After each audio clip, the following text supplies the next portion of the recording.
Hello, this is Tony Clarkson again, and I'm here with my good friend and colleague Michael G. Reccia, and we're here to film Soul Group 13.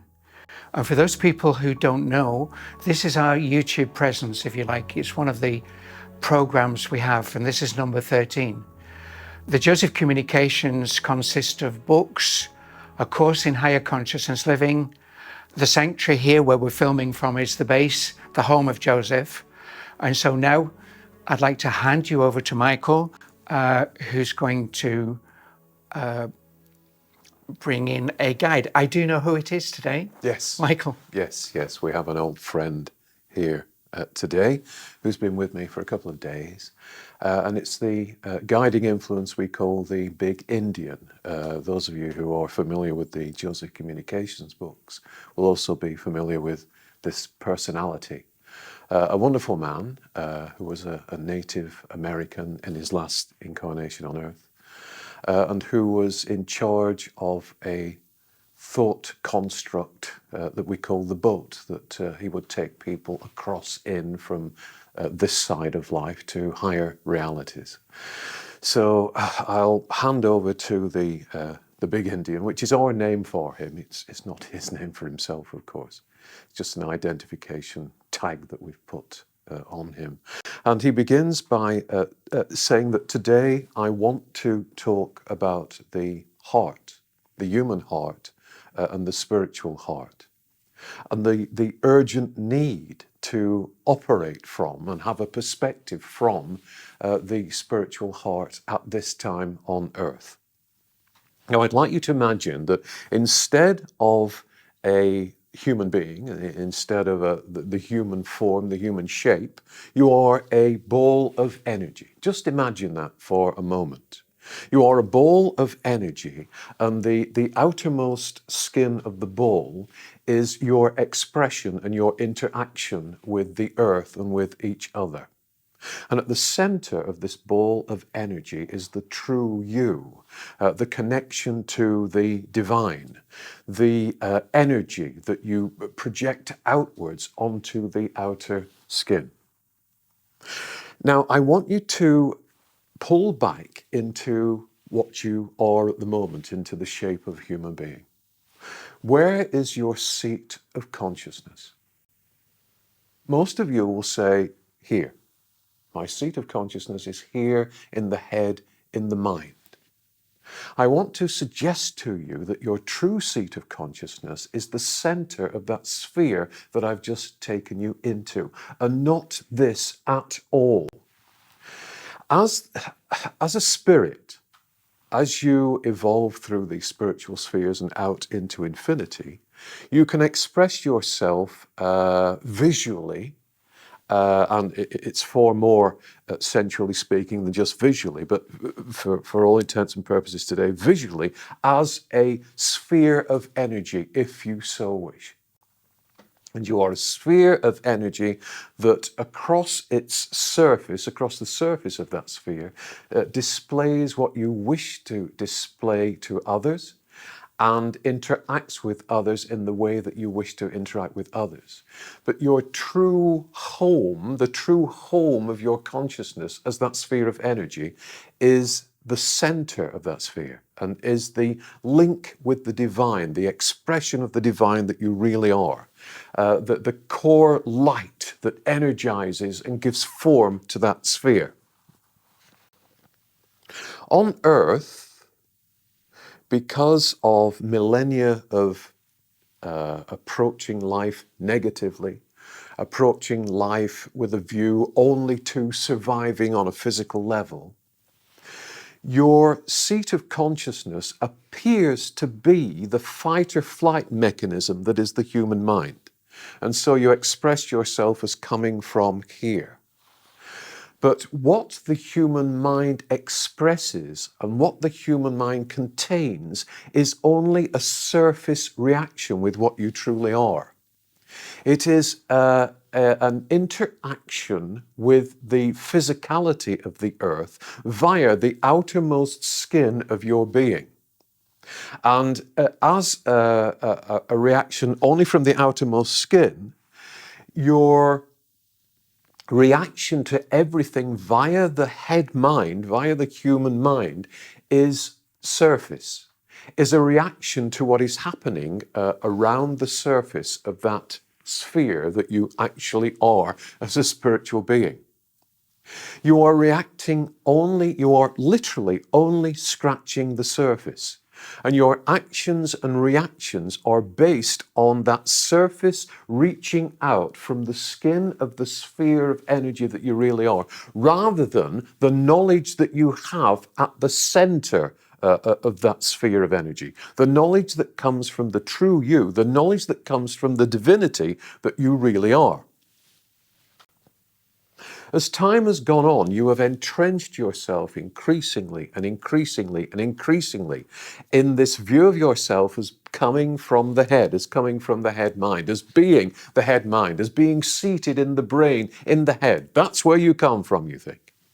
And because of that belief that has been reinforced and reinforced and reinforced, your interactions with the world and your interactions with each other and your interactions with the situations that you find yourself immersed in as a result of your immersion in the field of human consciousness are surface only. They are not based in spiritual knowledge. They are not based, activated via spiritual energy. And as a result of this, you are living, experiencing only a fraction of the experience that you should be having on earth. Not only that, but your experience is self-centered, literally centered on self and preserving the self. It is self-serving in that everything you think exists to serve you. It is self-motivated in that you are interacting with others and with society and with your world from a position of keeping the little self, which you think is everything, safe, protected, comfortable, secure, free from harm. You are a greater being than your perceptions let you know. You are a magnificent spiritual expression of divinity. You are a highly creative being. You are a being that shapes your world constantly, minute to minute, second to second. You are an immortal being. And greater than these things is the core value of the energy that is at your center. And that core value is love. It is love. Because the divine energy that you express is love. And because you operate from the surface only, you fail to infuse your actions, your experience, your interactions with others, your journey through life with the energy that makes all the difference. Now, I'm telling you this today because you find yourselves in a very difficult position. As a result of the self-serving I spoke of earlier, many, many souls on earth have completely lost connection with that spiritual energy center, that God center. Worse than this, many souls are seeking to purposely deny any evidence of a greater energy, of a greater being, of a nobler cause, of a more giving you, of a greater spiritually experiencing you. And if you were to view the peoples of the earth as the spiritual energy spheres that they can seek to express themselves as at some stage in their evolution, if you saw all those spheres, you would see that the light within them, the light at core, the divinity at core, is expressed through those spheres through a glass darkly. The spheres are dark because the energy from the center is not reaching the skin of each sphere, of each soul. That energy from the center is required to illuminate the whole of that, of each sphere of consciousness, each soul on earth. If it does not, then the extremity, as it were, the skin of each sphere, that is the containment energy field of each soul, cannot sustain itself. You cannot continue to be without connection to your divine core. You cannot continue to be on earth as a physical being without connection to your divine core. The divine core feeds the outer skin of the sphere. The divine core gives movement and being to the lesser consciousness that is the life on earth that you are experiencing.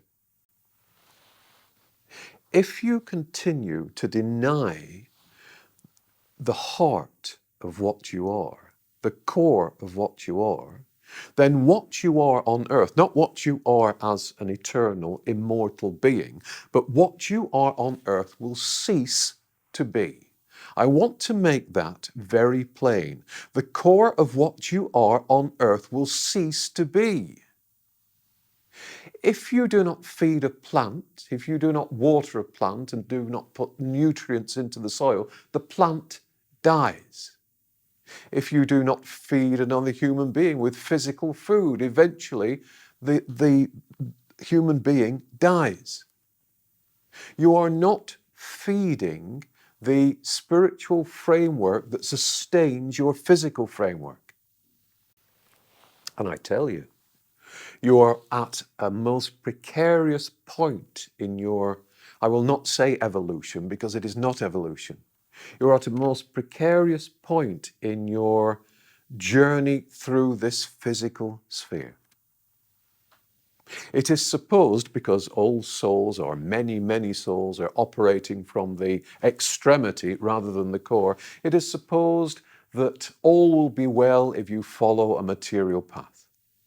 It is supposed with arrogance that you will go on forever. It is supposed that you can solve all your problems by addressing each problem from a hard viewpoint of materiality. You cannot. It is supposed that the human race will go on.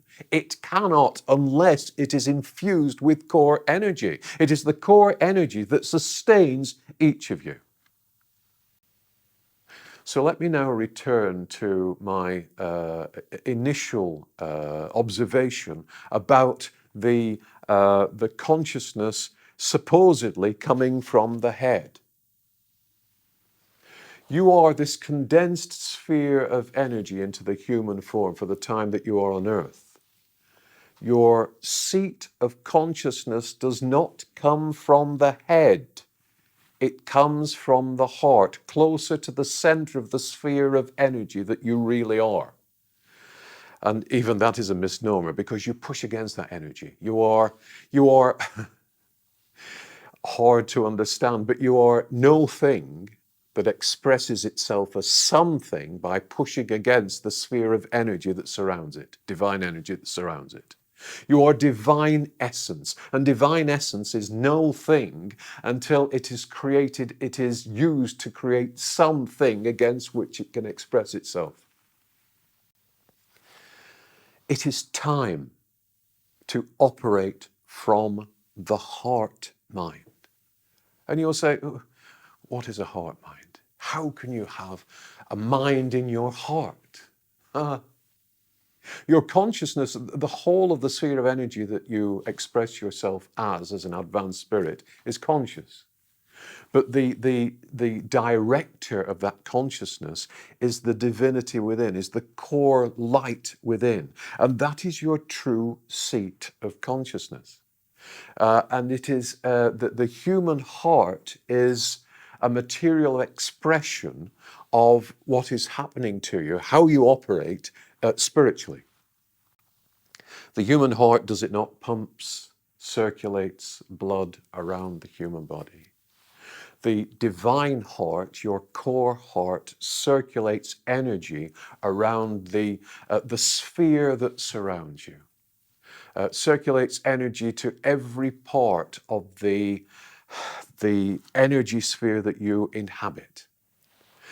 Maintains, sustains, uplifts, perpetuates the energy sphere that you are within. And if you wish, and the choice is always yours, if you wish to move out of current challenges, of current difficulties, then you must go to the heart. Not to the head, but to the heart. Because the heart is the revealer of truths. The heart connects you to your greater consciousness, your greater perception, your greater viewpoint. The heart connects you to all the experiences you have had since you became individualized from the all, individualized in order to experience, not true individualization, because you can never be separated from that which you are. The heart gives you access to solutions, the right solutions to any and all problems. Solutions that do no harm to anyone else. Solutions that uplift everyone else. Solutions that are in harmony and in accord with the rest of this physical universe and with the spiritual universe that lies within and around it. You will never solve your problems by going to the head. I repeat that. I do not care who you are, what your supposed sphere of influence, and I use that phrase purposely. I do not care what your supposed sphere of influence is, what power you suppose you have, what lack of power you suppose you have, what your material ambitions are, what your material plans are, whether your plans are to help others or to hinder others. If all those perceptions come from the head, you are ultimately going nowhere. I must repeat that. If your perceptions and your aims come just from the head, you are going nowhere. And collectively, society is going nowhere. Civilization is going nowhere. Your journey through the earth plane is going nowhere. You have to begin to operate from the heart. And again, at this point, you will say, how do I do that? How do I operate from the heart? My consciousness is between my eyes. My consciousness is in my forehead. My consciousness is here in my head. This is where I am. This is what I am. No, it isn't. No, it isn't. This is an interactive device. This feeds back to you a need to survive and make decisions based on survival, based on fear, based on earthly security. We have explained in detail how to access the heart mind in the broadcasts, in the addresses that Joseph gave in his communications. But if you are not familiar with those, and I highly advise you to become familiar with those, they were given to the earth for a purpose, then you have to begin by taking some time out, some quiet time in each of your days, where you deliberately shut off the cacophony of the world and you visit yourself, you visit your true self by imagining that you are moving your consciousness down from your head into your heart, Imagine it as a ball of light, because there is a ball of light at your center that gives you being, that allows you to use its energies to express yourself and to evolve. Imagine that ball of light, which in reality is seated in your heart, is seated where it normally is in most people, in your head. It is a dim ball of light. Imagine in your quiet times, in your quiet contemplations, that you are seeing that ball of light, which is dim in the head. There is not much light in it. Moves down, slowly down, and reseats itself in your center, in your heart, where it is infused with light, brilliant white light, with energy and power that you can feel. Energy and power that heals you, restores you, revitalizes you.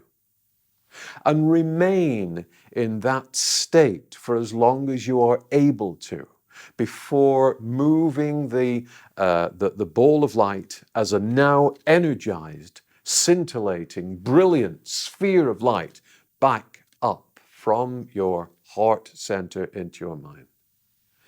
Because in the early stages, you will not be able to operate for long from the heart, because you are not used to doing so.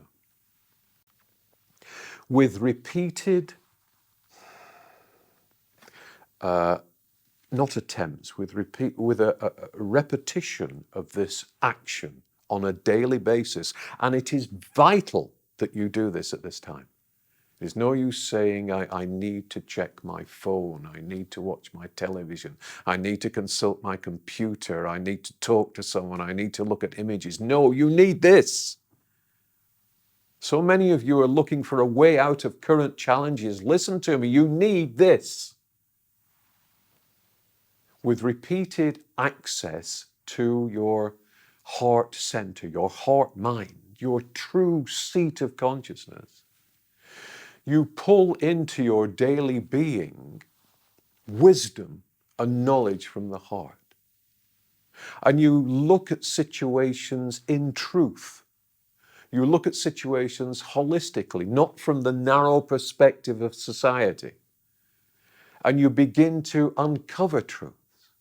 And the scales fall from your eyes, and you begin to live in a different way. And you become used to, in every situation in your life that requires an answer, finding that answer by traveling down in consciousness from the head mind to the heart mind and then back again. And you will be able to sustain that link for a greater length of time each time you do it, until eventually it will be second nature to view your life from the heart rather than from the head. And you will distinguish between the two. You will prove for yourself, not because I have told you something, you will prove for yourself that there is a different perspective. You will know that you are operating from your heart mind, and you will view your head mind, which you have probably lived in until this point 100% every day. You will view your head mind as an accessory that allows you to operate on a material level only. And in time, you will infuse your head mind constantly with the wisdom, the perspective of your heart mind. And it will change you. Not only that, but it will change those that you link to, because they will react on a spiritual level to the changes you have made in your personal vibration. Believe me, your world will only get darker until such time as you revisit, investigate, invest in the perspective of the heart mind.